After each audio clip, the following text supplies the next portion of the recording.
400 से पार तो हो ही गया है। हो गया। 400 से पार में तो शंका है ये नहीं है। जब हम 370 धारा हटा दिए तो 370 सीट हमारी आ गई। जब हम रामचंद्र जी के मंदिर बनवा दिए तो 400 से पार। मोदी जी जो कहते हैं वह करते हैं, यही उनकी गारंटी है। और देश का हर एक बच्चा उनके बात पे विश्वास करके और उनके हाथों को माता की जय बोलते हैं। आप भी कहते हैं कि हम भारत के हैं, लेकिन भारत माता की जय आपकी जुबान से नहीं निकलता है। यह तो तय करने वाला चुनाव है कि भारत की समृद्धि के लिए हिंदुस्तान की संस्कार शुरू हुई।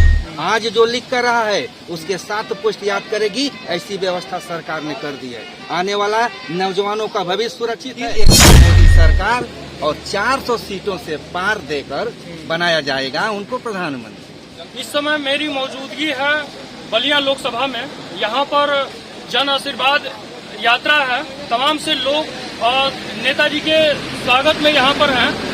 नीरज शेखर जी अभी इसी रास्ते से कुछ ही देर में, मात्र 10 या 15 मिनट में इसी रास्ते से मां मंगला भवानी के रास्ते से इसी तरह भरौली होते निकल जाएंगे। तमाम से लोग नेतागण हैं जो उनके स्वागत में और खड़े हैं और उनको टिकट मिलने से बहुत अधिक खुशी है पार्टियों में। तमाम से लोग हैं। सबसे पहले आपका स्वागत है। मेरा नाम शशि प्रकाश सिंह, मंडल मर्दा का मंडल अध्यक्ष और जिला पंचायत सदस्य। हम लोगों के देश के यशस्वी प्रधानमंत्री जो नरेंद्र मोदी नाम नहीं, गरीबों के चेहरे पे खुशहाली लाने का एक गारंटी बन चुका है। पूरा देश एक ही आवाज में बोल रहा है कि फिर एक बार मोदी सरकार और 400 सीटों से पार देकर बनाया जाएगा उनको प्रधानमंत्री। आज पूरा देश जब इसी नारे के साथ झूम रहा है तो बलिया तो क्रांतिकारियों का यह गढ़ रहा है। यहाँ तो हम लोग आदरणीय नीरज शेखर जी ऐसे नेता जो एक राजनीति के संत हैं, जिनके अंदर इतनी सजनता विनम्रता है, लोगों के हृदय में बसते हैं, नौजवानों के चाह है, ऐसे नीरज शेखर जी को पूरा बलिया लोकसभा का क्षेत्र प्रचंड बहुमत से जिताने के लिए आज झूम रही है। उनके स्वागत में आप देख रहे हैं कासमाबाद से शुरू हुआ है ये रेला और बलिया तक लगातार देर रात्रि तक चलेगा। इस देश का जहाँ आप देख रहे हैं केवल भाजपा, नीरज शेखर, नरेंद्र मोदी, योगी आदित्यनाथ का नाम ही गूंज रहा है। कुछ लोगों का कहना है कि सनातन पांडे के आ जाने से हो सके तो आ जाएं तो कहीं न कहीं इनकी सीट डगमगा सकती है। कहीं बट ये नहीं है। सनातन पांडे जी जब थे तो सपा बसपा के गठबंधन के प्रत्याशी थे। आज सपा बसपा जैसे मजबूत गठबंधन नहीं है। आज यहाँ माननीय चंद्रशेखर जी का यह गढ़ है। उनके पुत्र हैं नीरज शेखर जी और सर्वाधिक लोकप्रिय नेता हम लोगों के हैं। इनके आगे कोई टिकने वाला नहीं है। आज तो भारतीय जनता पार्टी बहुत प्रचंड बहुमत से जीतने जा रही है। बहुत से लोग जैसे युवा हैं, बहुत से लोग ये भी कह रहे हैं, विपक्ष का कहना है कि तमाम से बेरोजगारी पर युवा परेशान है और तमाम से पेपर लीक हो गए, लेकिन फिर भी आप लोग ये कह रहे हैं कि वो जीत जाएंगे, वो पार्टी। पेपर लीक हो गए, लेकिन लीक करने की परंपरा कब से शुरू हुई? पिछले सरकारों से शुरू हुई। आज जो लीक कर रहा है उसके 7 पोस्ट याद करेगी, ऐसी व्यवस्था सरकार ने कर दी है। आने वाला नौजवानों का भविष्य सुरक्षित है। जिस तरीका से प्रधानमंत्री जी और मुख्यमंत्री जी स्किल डेवलपमेंट करके कौशल विकास के जरिए लोगों को रोजगार देने का कार्य कर रहे हैं, पिछले रिकॉर्ड को उठाकर देख लीजिए, अपने आप पता चल जाएगा कि सरकार में कितना रोजगार मिला है। आज हम अपने देश के 25 करोड़ लोगों को प्रधानमंत्री जी के नेतृत्व में गरीबी से बाहर करने का कार्य किया है। एक समृद्ध और 47 तक विकसित राष्ट्र बनाने के लिए नौजवान भी आगे बढ़ रहा है देश सेवा के लिए। यही नौजवान है जिनके पूर्वजों ने देश को आजादी करने के लिए कुर्बान किया है। हम आज विकसित भारत बनाकर दुनिया में भारत माता को पूजने बनाने के लिए पूरा नौजवान, किसान, मजदूर सभी माँ बहन एक साथ जुटे हैं। आज जिस तरीका से प्रधानमंत्री जी ने इस नवरात्र के पवित्र पावन के समय में कहना चाहता हूँ, जिस तरह से नारी वंदन, शक्ति वंदन का हम लोग कार्य कर रहे हैं, आज यही शक्ति, जिस शक्ति के लिए विपक्ष के नेता कह रहे हैं कि एक हिंदू धर्म में शक्ति है, आज हमको इस तरह से अपमानित किया जा रहा है। कोई नेता कह रहा है नवरात्र के समय में मछली खाकर इस तरीका से हमारे आस्था को चोट पहुंचाया जा रहा है। वो कह रहा है कि पुराना वीडियो है। पुराना वीडियो है तो जारी तो अभी हुआ है।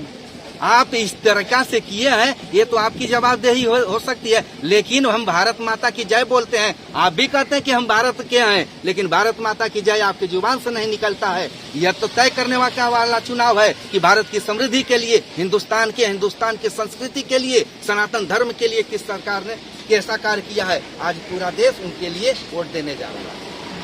एक और सवाल है, अभी बीरेन सिंह मस्त है तो कहीं ना कहीं बीजेपी से, लेकिन यहाँ के सांसद जब होते हुए भी एक काम छूट गया जो बलिया जिले में ही सबसे आखिरी गांव कुल्हड़िया ग्राम सभा, वहाँ पर आज़ादी से अब तक बिजली नहीं है।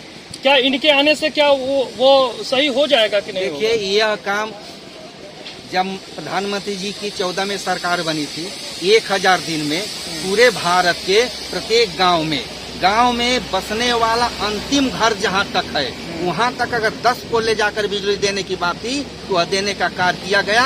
उसी समय प्रधानमंत्री जब लाल किला से बोल रहे थे कि मैं इतने गांवों में बिजली दिया, तो अखिलेश जी की सरकार थी, उन्होंने झूठा उनको भ्रम दिया था कि नहीं वहां तक पहुंच गई बिजली। लेकिन आप ही जैसे मीडिया लोगों ने इस बात को उठाया और बिजली नहीं पहुंची थी, प्रधानमंत्री जी ने तत्काल निर्णय लिया।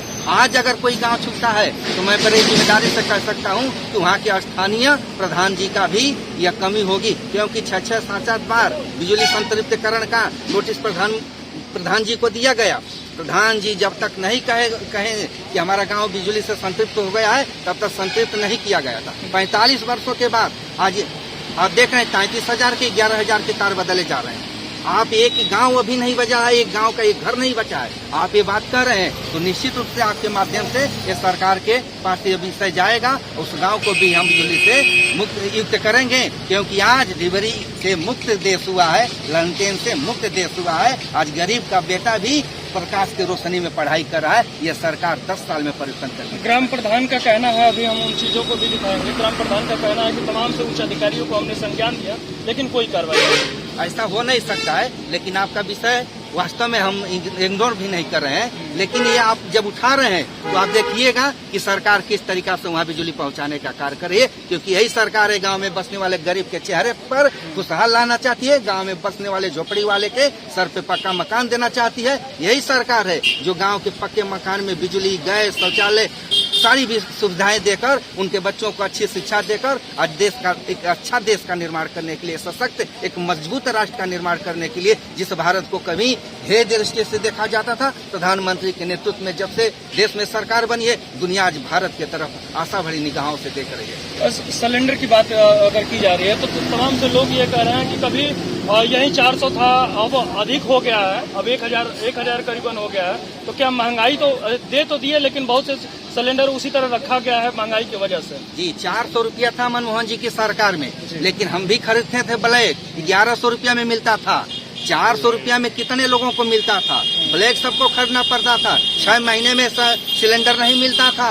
गैस का कनेक्शन हम चाहें तो 6 महीने तक नोटरी जमा करके हम इंतजार करते थे, लेकिन आज घर घर देने का कार्य किया जा रहा है, जो 6 महीने में नहीं हो रहा था। सरकार आई, एक चमत्कारिक परिवर्तन हुआ। जियो सिलेंडर की किल्लत, लोगों को गैस का कनेक्शन नहीं मिलता था, और सरकार बदलते ही सबको निःशुल्क कैसे मिलने लगा।